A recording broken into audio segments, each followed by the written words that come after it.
Kalau dalam ini, kalau Al-Quran ya harus pakai tajwidnya. Kalau selain Al-Quran tidak harus pakai tajwid. Tidak pernah kita dengar misalnya man rabbuka, man rabbuka, karena itu bukan baca Quran. Man rabbuka ada kan, man rabbuka.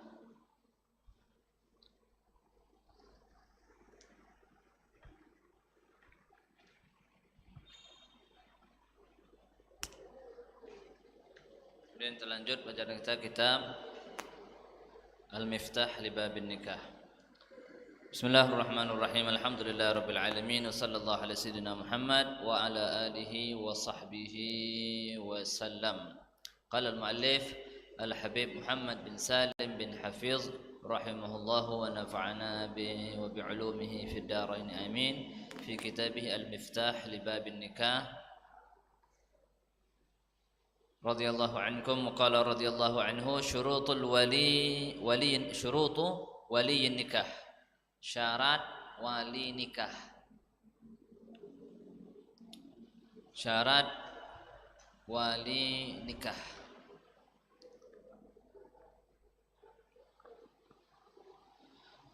Amma syurutu wali nikah faminha kaunuhu musliman. إن كانت الزوجة مسلمة وكونه بالغا عاقلا حرا رشيدا عدلا. Syarat untuk menjadi wali nikah. Wali nikah siapa? Yang kemarin sudah kita pelajari. Bukan seluruh wong pacak jadi wali nikah dah. Seorang perempuan yang menjadi wali nikahnya adalah bukan seluruh laki-laki yang ada di dunia ini, bukan. Laki-laki yang memang dia dari nasabnya menjadi wali nikahnya, sebagaimana yang kita pelajari kemarin itu. Nah, wali di antara wali-wali nikah tersebut seperti misal bapak, kakek, kemudian saudara sekandung atau saudara sebapak, anak saudara sekandung atau anak saudara sebapak, paman, anak paman, dan seterusnya. Nah, itu syarat wali nikah tersebut harus pertama, amma syurutu wali nikah, syarat wali nikah diantaranya adalah kaunuhu musliman, dia muslim, dia orang Islam. In kanatiz zaujah muslimatan, kalau calon istri itu adalah mempelai perempuan itu adalah seorang muslimah, maka walinya harus muslim. Jadi kalau seandainya wali nikah seorang gadis atau seorang perempuan itu adalah bapaknya namun beda agama, tidak bisa jadi wali nikah. Dia muslimah, bapaknya non muslim, tidak boleh jadi wali nikah, tidak sah. Kalau seandainya dipaksakan tidak sah pernikahan, tidak boleh jadi wali nikah. Karena syarat wali itu adalah dia muslim. Kalau seandainya si mempelai itu adalah muslimah. Nah, ini alhamdulillah, ini insyaallah kita jalankan. Kemudian syaratnya lagi adalah kaunuhu balighan, baligh. Kaunuhu balighan, baligh. Wali tadi harus sudah baligh. Kalau belum baligh tidak jadi wali. Mana kalau seandainya walinya itu kafir atau walinya itu belum balik misalnya, dia punya dulu, bukan bapaknya, tidak mungkin bapaknya belum balik kan. Terbayang tak? Ada orang punya anak gadis bapaknya belum balik. Tak terbayang kan? Tak katik ada macam itu. La tasawwar fil aqli wujuduhu. Tidak ada tergambar di akal keberadaannya. Nah, yang ada mungkin saudaranya. saudara sekandung punya dulur dua beradik misal, dulurnya belum balik. Nah, dia anak pertama, dulurnya ni yang betina anak pertama, yang kedua anak lanang. Anak lanang tadi belum balik, dulurnya tadi. Bapaknya sudah meninggal, maka wali nikahnya adalah saudaranya, tapi saudaranya belum balik. Macam mana ni? Okey. Yang penting kita tahu dulu syaratnya harus balik. Kalau belum balik, belum boleh jadi wali. Ngapa? Karena kalau wong belum balik, itu omongannya tidak dianggap. Omongannya tidak dianggap dalam syariat, omongannya tidak dianggap. Makanya kalau jual beli, saya jual, itu budak kecil yang belum balik tidak sah. Ngapa? Omongannya tidak dianggap. Paham maksudnya? Omongannya tidak dianggap. Jadi walaupun dia jual, walaupun dia beli, itu dia tidak sah jual belinya. Budak kecil misalnya, jualnya rumah warisan dia. Tidak sah jual belinya. Yang belinya tidak memiliki rumah tersebut, yang jualnya tidak memiliki uang tersebut. Tidak sah jual belinya. Budak kecil namanya, agak jual sama seklat permen Gojek. Tapi kok sebungkus isinya 12 ekor. Wah, klip warna-warni ini rumah sikok. Macam dibudikan. Nah, itu tidak dianggap omongan budak kecil. Seorang orang yang belum balik dalam syariat, ucapannya itu tidak dianggap. Nah, begitu juga dengan menikahkan. Saya nikahkan saudari saya dengan fulan, dengan kau wahai fulan bin fulan, dengan mahar sekian dibayar utang atau tunai. Ya, tidak sah. Ngapa? Omongannya tidak ada dianggap karena dia belum balik. Kalau sudah balik, walaupun masih kecil, balik umur berapa? 9 tahun.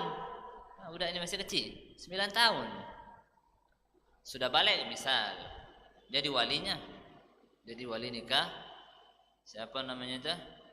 Si saudarinya tadi. No, Ustaz, mana ngerti Ustaz? Tak baca dia yang mengucapkannya. Yang besar lagi ada juga yang tak baca. Dituntun, bisa didiktekan, diimlakkan, didiktekan. Bisa. Saya nikahkan kamu wahai fulan bin fulan dengan saudari, boleh didiktekan. Baligh, akilan, berakal. Kalau tidak berakal, ya tidak sah, gila. Walaupun gilonya itu lagi-lagian gilonya itu. Misalnya dia ini gilonya tuh sehari ini besok tidak gilo, kemarin tidak gilo, baru hari ini gilo, kemarin tuh tidak gilo, tidak sah. Jadi kapan kawinnya? Agak besok. Kalau seandainya gilonya harian, hari ini misal dalam setahun dia itu ada gilo sehari misal kan, ada memang jadwal dinian. Cuma tak tahu tanggal berapanya, tak tahu. Yang jelas setahun sekali. Biasanya bulan 3 ni lah. Bulan 3 lah kalau terjadi stres ya gilo. Biasanya. Misal ni kan terjadi itu. Maka pada saat itu tidak sah pernikahannya kalau seandainya dia jadi walinya, walaupun bapaknya. Kalau penting, jadi ini syarat wali ini meskipun bapaknya ya. Dan wali itu harus lanang, tidak kecil betina. Bagaimana kemarin sudah kita jelaskan. Hurran, merdeka. Hamba sahaya tidak berhak jadi wali. Tidak bisa jadi wali. Hamba sahaya. Walaupun anaknya ini, walaupun kalau bapaknya hamba sahaya tidak bisa jadi wali. Kalau bapaknya hamba sahaya. Apalagi dulunya yang istilahnya derajat yang paling tinggi dari wali itu tidak boleh. Yang jelas pokoknya ini syarat wali dah. Siapapun jadi wali nikah maka harus memenuhi syarat ini. Nah, kemudian yang ke empat, yang kelima ini Yang kelima, rasyidan. Rasyidan harus rasyid. Yang ini agak sago. Kalau zaman sekarang ini sago nemuinya. Rasyidan itu wong yang benar. Wong benar. Benar dalam urusan agamanya dan urusan dunianya. Benar dalam urusan agamanya dan urusan dunianya. Itu namanya rasyid.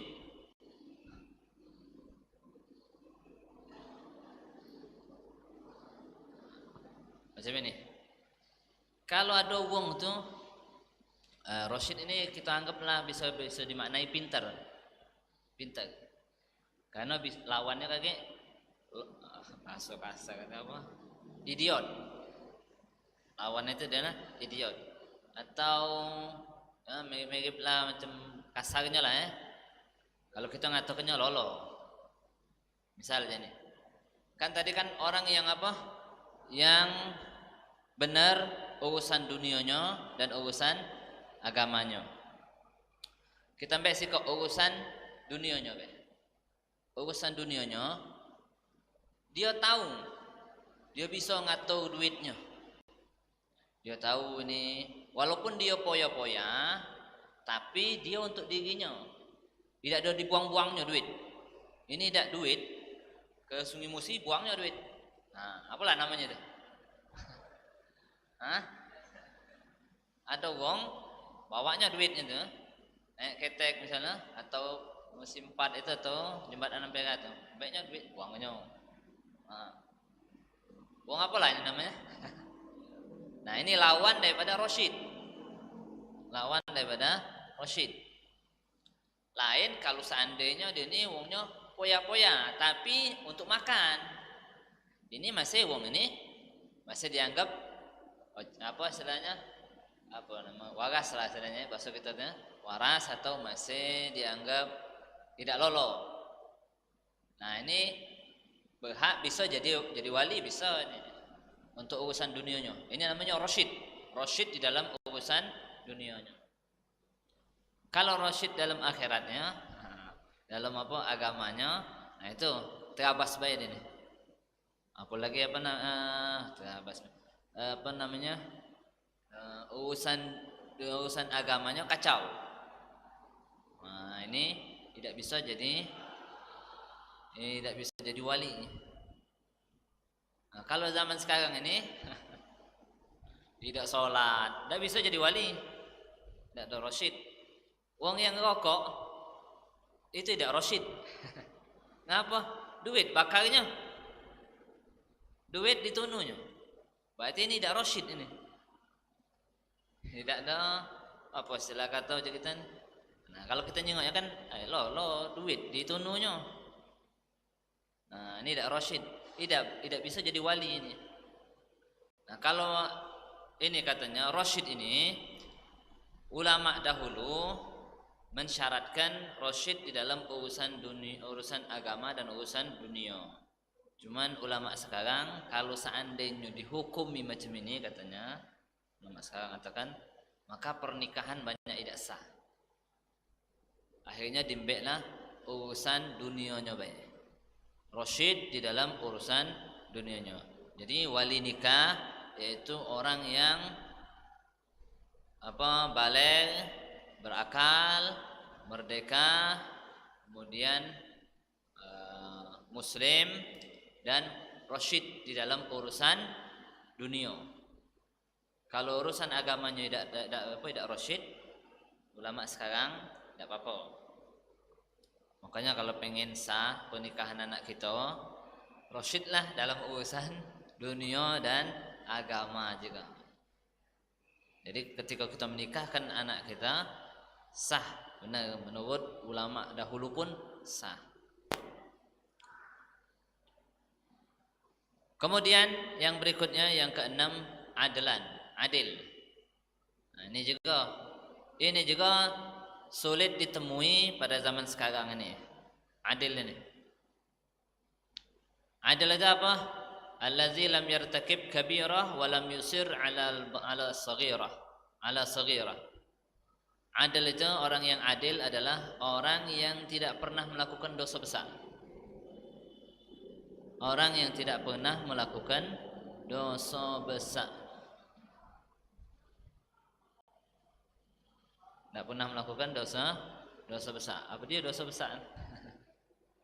Ada yang tahu dosa besar apa? Dosa besar? Oh, lama. Dosa besar. Oke, carilah kumpulan-kumpulan dosa besar apa? Kalau seandainya ada wali pernah melakukan salah satu daripada dosa besar itu, maka dia tidak adil lagi, tidak boleh jadi wali. Di antara dosa besar itu durhaka kepada kedua orang tua, membunuh. Di antaranya. Kita juga tidak tahu definisi durhaka itu apa dia. Yang cak mana dikatakan durhaka sama orang tua itu? Nah, cari juga biar tahu. Nah, pada saat jadi wali memang memenuhi.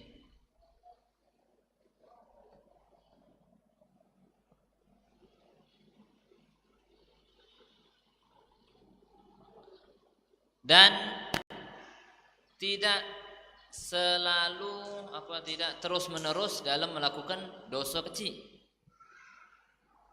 Tidak pernah melakukan dosa besar dan tidak terus menerus melakukan dosa kecil.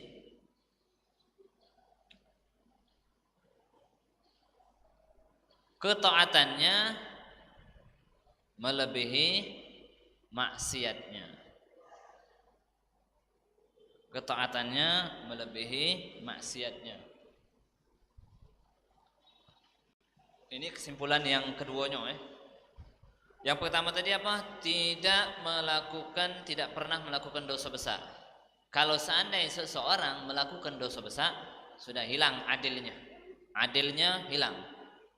Adalahnya hilang. Berarti dia tidak adil. Tidak disebut orang yang adil dalam bab ini. Bukan dia itu pemimpin, bukan. Dia disebut tidak adil.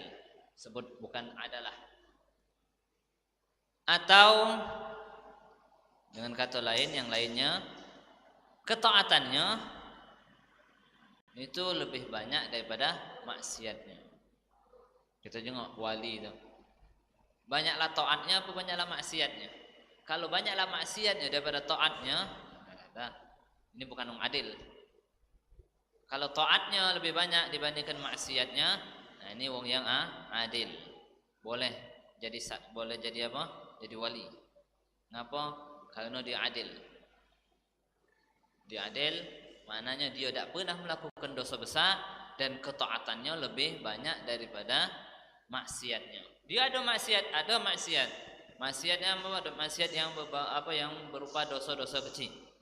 Nah, cuman ada maksiatnya dibandingkan taatnya banyaklah mana? Banyaklah taatnya. Maka ini boleh bisa disebut dengan adil. Tapi kalau seandainya dia tidak pernah melakukan dosa besar, melakukan dosa kecil, banyaklah maksiatnya daripada taatnya, ini juga bukan adil. Jadi definisi adil itu wong yang tidak pernah melakukan dosa besar dan ketaatannya lebih banyak daripada maksiatnya. Nah, zaman sekarang macam ini banyak juga yang tidak sah pernikahannya kalau syarat ini dipakai. Maka ada ulama yang mengatakan ditutup ini, jangan dimasukkan ini. Ini pendapat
adil, tidak pernah melakukan dosa besar, kemudian tidak juga kemaksiatannya melebihi atau sebanding dengan ketaatannya. Kalau seandainya ada wong macam itu, ada wong yang dia tidak rasyid, dia tidak adil, kemudian dia bertaubat. Nah, ini ada juga. Kalau seandainya dia bertaubat, macam mana? Taubatnya ditunggu setahun. Ditunggu setahun. Kalau seandainya setahun memang benar-benar dia bertaubat, balik lagi adil. Dia pernah melakukan dosa besar, kemudian dia bertaubat, akhirnya dia tidak melakukan lagi, adalahnya balik lagi. Dia maksiatnya, banyaklah maksiatnya daripada taatnya, kemudian dia bertaubat, dalam setahun ditunggui, akhirnya banyaklah ketaatannya daripada maksiatnya, maka ini dihukumi dia adil lagi, balik lagi, adalahnya balik lagi, bisa kembali lagi adalah. Ada juga pendapat ulama tidak perlu ditunggu setahun, cukup dia taubat di situ, cukup dia taubat di panggung itu, di hari itu, kemudian balik lagi adilnya. Makanya ketika waktu nak akad nikah itu kan disunnah dituntun kita tuh astaghfirullahalazim wa atubu ilaih. Aku minta ampun kepada Allah dan aku bertaubat kepada Allah. Astaghfirullahalazim min tarkis shalah. Aku minta ampun kepada Allah SWT dari meninggalkan salat, wa minat taqsir fiha, dan dari kesembronoan di dalam salat, dari meninggalkan zakat, dari kesembronoan dalam menunaikan zakat.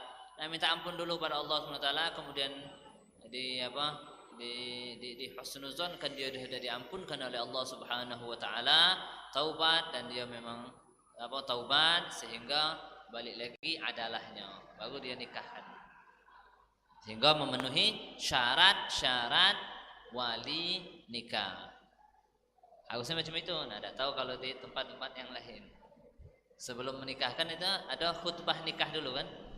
Ada khutbah nikah, kemudian dalam khutbah nikah itu ada ngajak untuk beristighfar. Qulu kalau khutbah nikah yang diajarkan oleh Nabi sallallahu alaihi wasallam itu ada kayak akhirnya qulu jami'an, ucapkanlah kala-kalanya astaghfirullahalazim, astaghfirullahalazim, astaghfirullahalazim, astaghfirullahalazim, wa natubu ilaih, wa natubu ilaih, astaghfirullahalazim min tarkis shalah. Nah, itu ada sampai ke ujungnya tuh. Nah, baru akhirnya nikah. Nah, wali itu dia nyebutkan juga, melok juga astaghfirullahalazim, jangan hadirinnya yang astaghfirullahalazim. Kakek hadirinnya itu menjadi syahid. Syahid pun kakek ada syarat-syarat ini. Nah, itu ada berapa tadi? Ada 6 syaratnya ya. Fa in ikhtalla syartun min hadhihi syurut fala haqqa lahu fil wilayah. Kalau seandainya ada salah satu dari syarat ini rusak, cacat, fa in ikhtalla, apabila syarat daripada syarat ini cacat, fala haqqa lahu, maka tidak ada hak baginya fil wilayah, di dalam kewalian, untuk menjadi wali maksudnya. Tidak ada hak di dalam kewaliannya. Jadi seakan-akan dia tidak ada. Misal walinya siapa? Bapaknya. Bapaknya ternyata tidak ada muslim, kafir misal bapaknya. Maka seakan-akan bapaknya dak katik. Kalau bapak dak katik macam mana? Pindah kan? Nah, pindah ke mana? Ke kakek. Tengok kakeknya muslim, sudah kakeknya. Kakeknya kafir, seakan-akan dak katik kakek. Fil wilayah bal tantaqil ila man ba'dahu, akan tetapi pindah pada wali setelahnya. Minal auliya, ai liman yalihi illam yujad man yusawihi. Kalau dulunya misalnya, dulunya ada yang kafir, dia seakan-akan tak kata dulunya. Ada dulunya lagi, sifat lagi. Dulu sekandungnya misal kafir, dulu sebapaknya muslim, berarti dulu sebapaknya seakan-akan dulu kandung tak kata. Yang ada dulu bapak, kan dulu bapak yang menjadi walinya. Terus urutan-urutan yang kemarin kita pelajari kemarin. Wa min syurutil wali aidan wallahu taala alam bis-shawab. Kemudian kita lanjut pelajaran kitab Matan Al-Ghayatul Taghrib.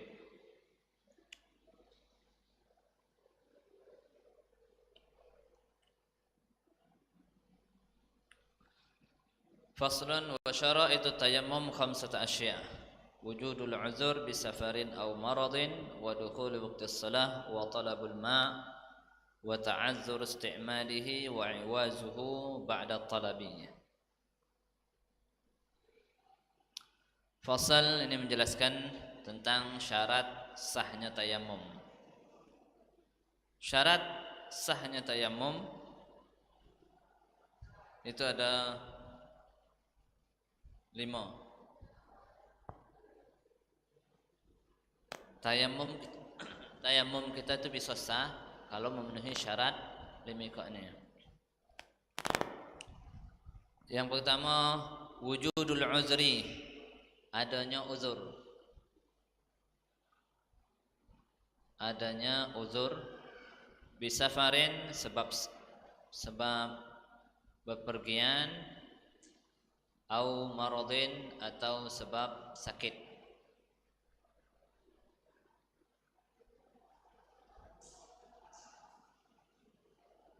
Yang kedua, dukhul waqti shalah, masuknya waktu salat. Yang ketiga, talabul ma', mencari air. Yang keempat, ta'azzur istimalihi. Ta'azzur istimalihi, tidak bisa menggunakannya, tidak bisa menggunakan air. Yang kelima, i'wazuhu ba'da talab, butuhnya setelah mencari. Butuhnya dia pada air setelah dia mencari.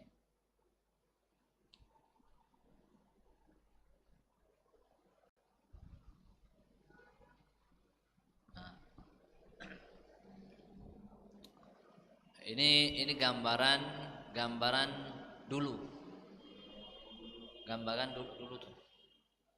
Atau gambaran mungkin bukan di sini. Kalau kita di sini alhamdulillah. Al-jau masyaallah tamam. Kalau jiwang sana dah.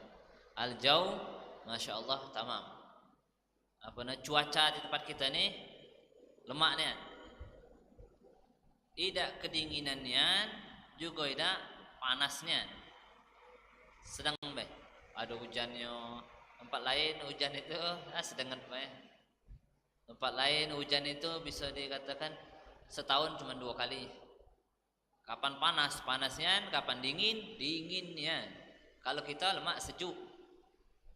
Kalau dia sana dingin sampai gatal-gatal gitu. Keringnya sampai gatal-gatal gitu. Kaki kita gatal, paha kita gatal, sampai saking dinginnya, dingin kering gitu. Nah, kemudian juga karena tempat kita nih model macam itu, udaranya atau cuacanya itu, dan juga banyak banyunya. Kita jalan ke mana baik, insyaallah dapat banyu. Jalanlah misalnya ke mana, misal Pantura sana. Nak ke mana? Dari Jakarta nak ke mana misalnya ke Malang sana. Macak kita tengah jalan berhenti pom bensin, ada masjid atau ada musola, ada tempat salat, ada wudu, bahkan terkadang kamar mandinya 30 ekor. Wah. Ada tuh pernah kita di mana di Tegal. 30 kok kamar mandi. Bagus-bagus pula. Paling lemaknya kalau seandainya berhenti di situ. Pagi-pagi mandi lah. Cuman hati-hati, celengannya tuh rusak, bening. Rusak dan bening. Masuk 2000 malu kita. Mandi kita ada celengan, kayak keluar dari situ ada celengan, masuklah kita tuh. Istilahnya mandi itu gratis, cuman ya perasaan lah. Tidak masuk ke juga ada apa-apa. Cuman biar kamar mandi itu bersih, banyunya ada terus, ya ada sirkulasinya. Yang bersihnya dapat duit dari celengan itulah. Nah, kalau di sini kan, wallahu alam kalau di sana. Kalau negeri-negeri Arab sana, nah cuman yang kita tahu waktu di Yaman sana, pom bensin itu juga itu ya pom bensin dan juga jauhnya pom bensinnya kita tidak temui banyak pom bensin. Jauh mungkin tidak ada pom bensin. Nah kalau seandainya misal di tempat yang tidak katiknya, tidak katik penghuninya misalnya jauh, nah pada saat di situ pengen sholat, nah nyari banyu di mana? Nyari banyu di mana? Kemudian apalagi nyari pom bensin tak tahu apa parak lagi ada, tujuh ke pom bensin juga ada banyu beda tak tahu. Sana mahal banyu, saro kita dapatnya. Tapi kalau banyu minum banyak. Kalau banyu untuk misal wudhu itu harus ada penghuninya, misalnya tempat-tempat yang ada penghuni, insyaallah ada banyu. Kalau yang tempat yang tidak katik penghuninya, nah tak tahu ada beda banyunya. Kalau ada sumur, kadang-kadang sumurnya kering, nah tak tentu. Tapi kalau banyu minum, subhanallah, tak laku kalau seandainya mungkin jual banyu minum sana tuh. Pakai ada tengah jalan tuh tetap ada lah kayak ada namanya mak musabbal. Musabbal lisyurub. Banyu untuk minum. Ada dinginnya pula. Wahai.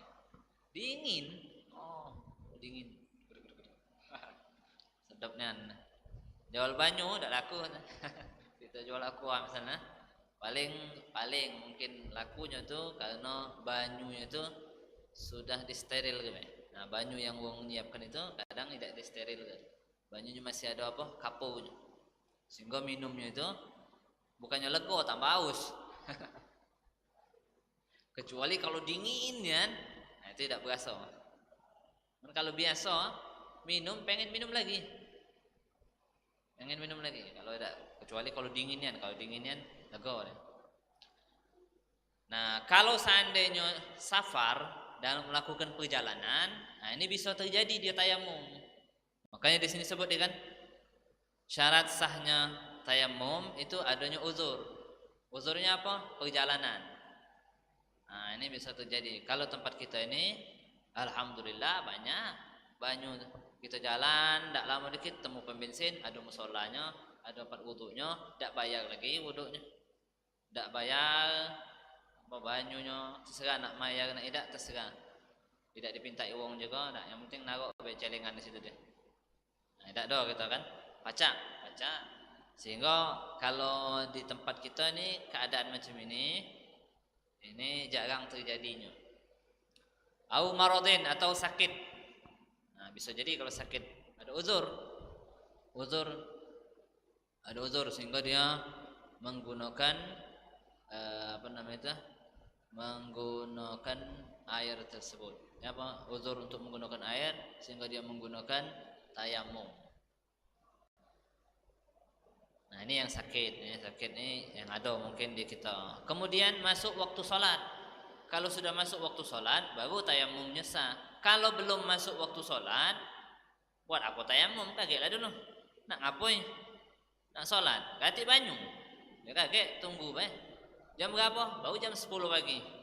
Ya kagetlah nak tayamum. Jalan terus sampai zuhur, panjang umur. Kemudian ada tak banyu, tak katik, nah baru tayamum. Namanya kan istilah kata ni kepepet. Nah, ini toharoh kepepet. Kapan terjadinya? Kalau sudah kepepet. Kalau belum kepepet, berarti ini. Kemudian yang berikutnya adalah mencari air. Kalau seandainya tidak katik banyu, cari dulu. Jangan langsung, katik banyu sudah, saya mau belah. Usaha dulu mencari sebelah 4 penjuru, depan, belakang, kanan, kiri. Cari dulu. Saat kalau nyarinya habis waktu Ini dulu kita gambaran dulu tuh. Dan ini gambarannya misal di Arab sana. Kancak kita. Kalau kita nih kalau kering jadi cak Arab sana itu. Kalau lagi basah, yang ada lepet hutan. Berarti kan tumbuh batang itu kan, ada banyu lagi itu. Kalau lagi zaman pacakliknya, berarti batangnya kering galon. Sehingga kalau kita bayangkan misalnya di Arab sana, kalau kita nak nengoknya sana mencari, habis waktu kakek. Di sana nyari macam ini bah, kan tanah itu lapang kan, ini mana? Belakang tengok tanda-tanda itu nak burung muter-muter itu. Kalau burung muter-muter itu tandanya bawah itu ada banyu, ada tandanya. Sudah, sana coba ke. Kalau tak kate, sudah. Kalau tayamum itu dengan jaraknya kakek, dengan jaraknya. Kalau kita nyari cak itu, tidak kejingoan, ada batang kalau kita. Cuman menunjukkan kalau misal batang lagi subur, menunjukkan ada banyu. Tidak jauh dari situ, insya Allah ada banyu. Banyu genengan ataupun yang apa bela.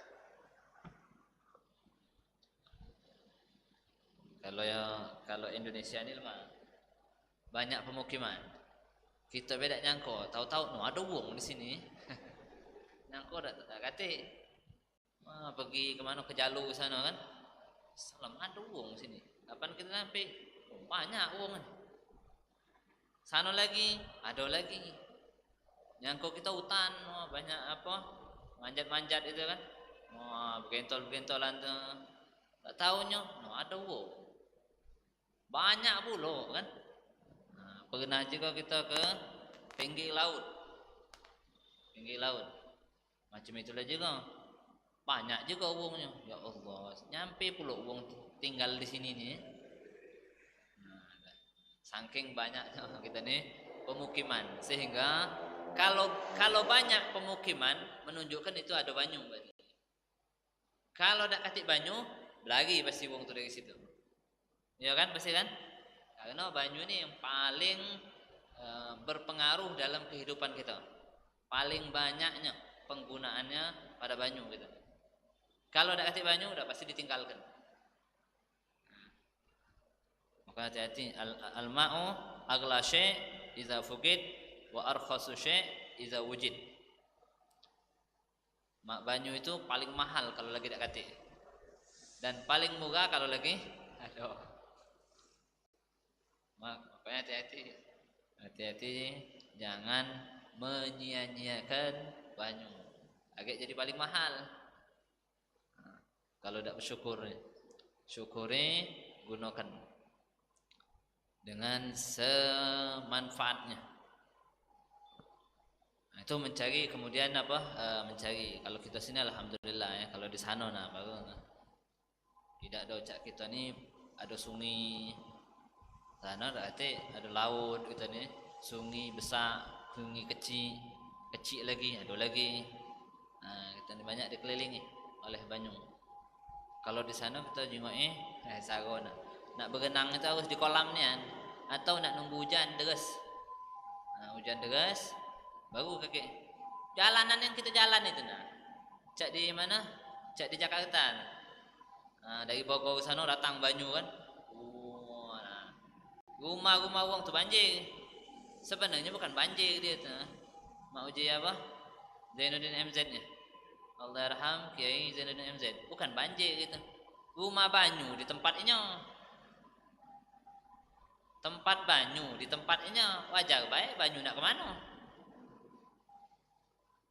Aliran banyu sudah dibuat dari dulu oleh wong baru-baru ini jaga apa tegaknya jaga rumah dia. Memang tempat tuh memang untuk banyu nih ya, dari Bogor sana. Nah di tempat ini buat jaga rumah, akhirnya jadi rumah 2 tingkat. Kapan lagi banjirnya terbangun apa terguna cuman setingkat baik. Nah bingkai-bingkai foto tuh setengahnya kena banyu. Tengok kan kita di rumah di sana tuh setengahnya tuh bekas banyu. Semua ini foto tuh. Nah belah sini ini sudah pudar warna. Belah sininya masih bagus. Kena apa banyu banjir. Nah, kita macam itu kalau kita nih. Saking banyaknya banyu tadi. Nah kalau di sana tuh pas giliran hujan deras, nah tempat yang kita lewat itu kalau naik mobil jauh dari kan, atau kita jalan, nah tahu-tahunya pas giliran hujan banyu itu. Kalau hujan derasnya, alih banyu itu banjir gitu, baru mandi wong tuh, baca berenang. Kalau tidak itu harus di kolam berenang. Kalau kita ini laju terus tiap hari juga, apa namanya berenang di Sungai Musi itu segala sampai jadi hantu banyu juga tak apa-apa, tak katik bayarannya. Kapan baik pacak nak jadi hantu banyu. Kalau sana tak pacak, harus nunggu hujan deras dulu. Kemudian, nah itu apa maknanya apa? Banyu di sini lebih banyak dibandingkan di sana. Cuman hebatnya wong sana tapi kita sini apa istilah kata jiwang sana dikatainya kalau tidak bisa memanfaatkan atau tidak sadar dalam banyu tersebut.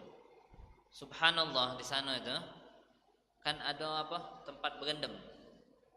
Ini pelajaran untuk kita ya. Tempat berendam.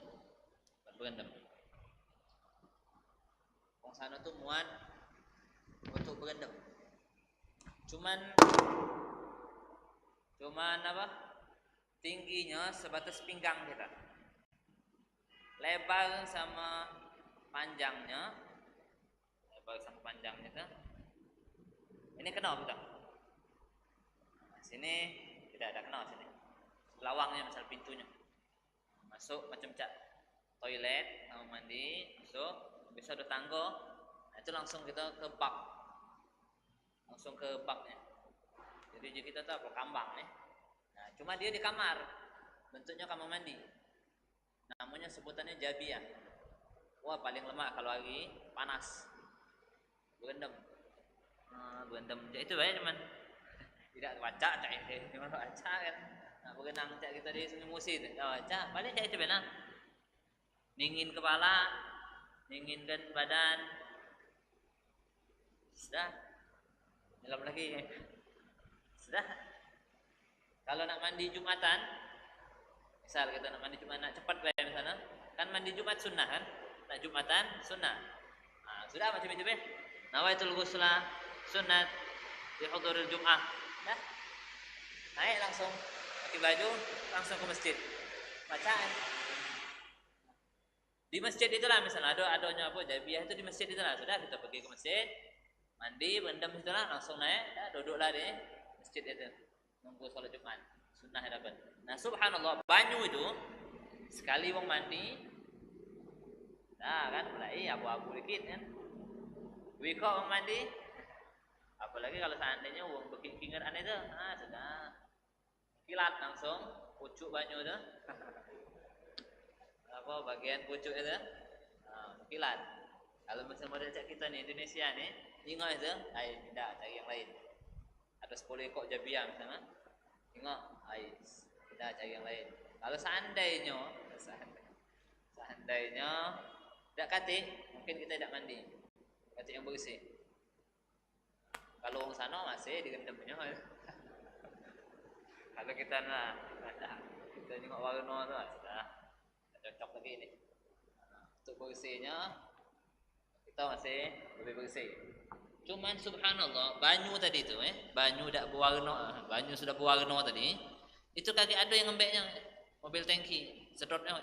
Oh, sedotnya untuk apa? Untuk nyiram tanaman. Hebatnya. Men kita nih buka bae kan. Oh, bohong sudah. Biarlah balik lagi ke Sungai Musi sana kan. Kalau kita kan, kalau sana tuh dimanfaatkan ya banyu itu untuk nyirami tanaman. Ada wongnya kan, apa? Wong yang punya tanaman itu dia ngawak mobil, sedotnya kan banyu itu. Dimbeknya. Banyu itu bawanya ke tanaman dia, ke apa? Kebun dia. Nah, disiramnya kan. Nah, itu subhanallah memanfaatkan mereka itu kalah kita. Tapi untuk bersihnya menang kita. Wong sana ada yang sampai mandi seminggu sekali hari Jumat itu lah, ngambil sunnahnya. Atau kalau ada wajib, wajib. Kalau kita ni nak dapat pahala atau tidak dapat pahala, mandi tu yang penting mandi. Kalau dia nak nunggu ada pahalanya, mandi wajib kan pahala kan dapat kan, mandi sunnah pahala dapat kan. Jadi tidak mubazir banyu tu, makanya cepat-cepatlah kawin kamu tu. Jadi banyu tu tak banyak mubazir. Mandinya apa? Oh ibadah wajib.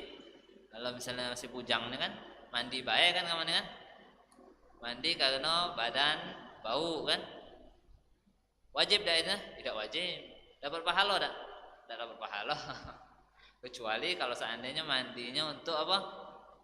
Untuk sholat Jumat atau sholat berjamaah, mandinya baru sunnah itu, dapat pahala mandinya. Kalau seandainya mandi baik, tidak dapat pahala. Kalau mandi wajib lebih besar pahalanya daripada mandi sunnah, 70 kali lipat pahalanya. Makanya tidak mubazir banyu itu. Buangnya banyu dapat pahala. Seminggu 3 kali. Kan kalau lagi bujang nih mana ada seminggu 3 kali kan. Biar semangat bae kamu tuh ya. Wahzuhu, dan yang kelima terakhir adalah butuhnya air tersebut setelah mencari. Butuh air. Airnya ada, tapi dibutuhkan untuk siapa? Untuk kita dan untuk orang atau makhluk yang tidak boleh dibunuh. Kalau seandainya dia membutuhkan. Kita punya banyu, kalau nak wuduk pacak, tapi banyu ini dibutuhkan oleh kendaraan kita, oleh misal kuda atau onta atau sapi, dibutuhkan. Tak boleh kita, tak boleh kita menggunakannya untuk wuduk. Bukan tak boleh, bukan tak boleh. Tunjukkan dia boleh kita bertayamum, bukan tak boleh. Tunjukkan dia boleh kita bertayamum, atau kita simpan untuk dia kita tayamum, boleh tak? Boleh. Kalau dibutuhkan. Kalau tidak dibutuhkan, untuk hewannya tidak, untuk dirinya juga tidak, ada wong lain juga tidak juga, atau yang lainnya, makhluk lainnya tidak ada butuh juga. Kalaupun mereka butuh, ada cadangannya yang lain. Nah ini ada lebihnya, maka dia harus wudu, tidak boleh tayamum. Kalau seandainya tak katik lain kecuali inilah, tapi dibutuhkan untuk minumnya, maka ini dia boleh bertayamum, sah dia bertayamumnya. Kalau makhluk tersebut termasuk makhluk yang tidak boleh dibunuh. Kalau termasuk makhluk yang makhluk yang tidak, bukan makhluk yang dihormati, kehidupannya masih dihormati. Kalau makhluk yang kehidupannya tidak dihormati, terserahlah nak mati-matilah situ dia. Seperti misal anjing buas atau babi hausan, itu ada banyu. Kalau seandainya injuk ke dia, kita tak ketik banyu, tayamum. Kalau tidak injuk ke dia, kita bisa wudu. Boleh tak kita tidak injuknya? Boleh kita tidak injuk. Tayamum kita wudu. Biarlah. Mati kat dia ni, matilah situ. Kalau anjing apa? Anjing buas sama babi atau wong yang meninggalkan sholat sama juga. Biarlah matilah situ dia. Nah, tapi kalau seandainya wong yang sholat, tidak boleh kita biarkan dia mati. Kalau seandainya kuda, kalau seandainya kucing, aku senjai banyu minum. Tidak boleh. Banyu itu milik bersama. Hukum banyu Hukum banyu itu milik bersama. Sama baca apa? Tanah Arafah. Tanah Arafah itu milik bersama. Tak kata tak boleh ngakoinya. Tak boleh ada yang nyualnya. Belilah kau tanah Arafah. Tanah galak ni apa? Wukuf di Arafah nah, belilah. Mana boleh jualnya? Tidak sah dijual tanah itu. Sehingga kakek kalau seandainya wong wukuf di Arafah, siwa bayar. Tak kata itu tak boleh. Sama banyu juga itu sebenarnya tak boleh dijual belikan. Aslinya tak boleh dijual belikan. Ini yang dijualnya apa? Jasa. Misal kita punya sumur. Ada banyu. Ada wong kausan minta baik untuk dia atau untuk hewannya lagi kausan, tidak boleh kita ngelarangnya. Kecuali boleh tu kita ngambil dulu untuk kita. Kalau masih ada lebih, tunjuk ke dia. Kalau tidak ada lebih, tak baca. Ini untuk aku. Tak kata lebihnya untuk aku. Kalau kita ngelarang, tak boleh, dosa. Tak boleh dilarang. Banyu itu bukan punya kita. Banyu sumurnya, sumurnya memang hak kita. Isinya bukan hak kita. Banyu Sungai Musi, tak boleh kita larang-larang. Bayar kau Sungai Musi kau ambil itu, tak boleh. Ini ada bayar. Terkejut kita dengarnya bayar. Masya Allah. Ambil banyu Sungai Musi itu bayar, tapi wallahu alam bayarnya karena apa? Karena dia tu punya industri. Apa karena industrinya itu? Bayar kan, wallahu alam. Cuman banyu tu tetap tak boleh kita ngakoinya. Banyu itu milik bersama. Kecuali kalau seandainya macam apa? PDAM. PDAM tu dia mengolahnya, dikelolanya banyu tadinya warna mereneng jadi warna bening. Itu dia jual. Masang ledeng, sini masang ledeng, bayar, bukan bayar banyunya, bayar jasanya. Jasa pembersihan dari kemerenengannya tadi.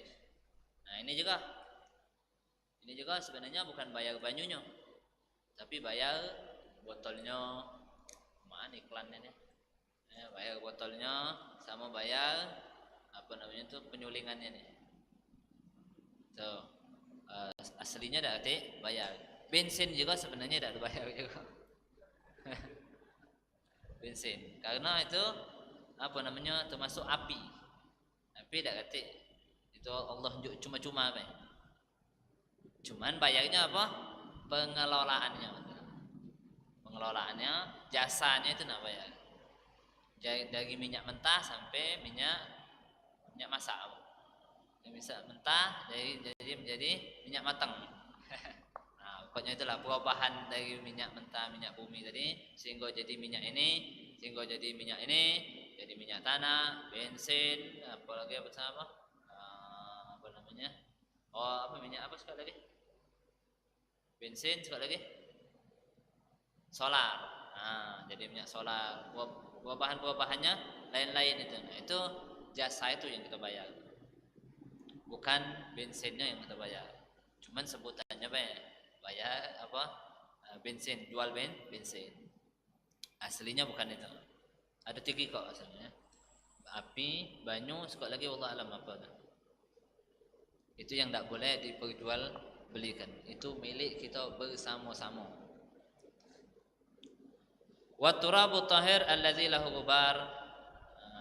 Tanah yang bersih yang punya debu itulah yang boleh digunakan untuk bertayamum. Insyaallah bakal terjelaskan pada pertemuan yang akan datang. Wallahu taala alam bisawab.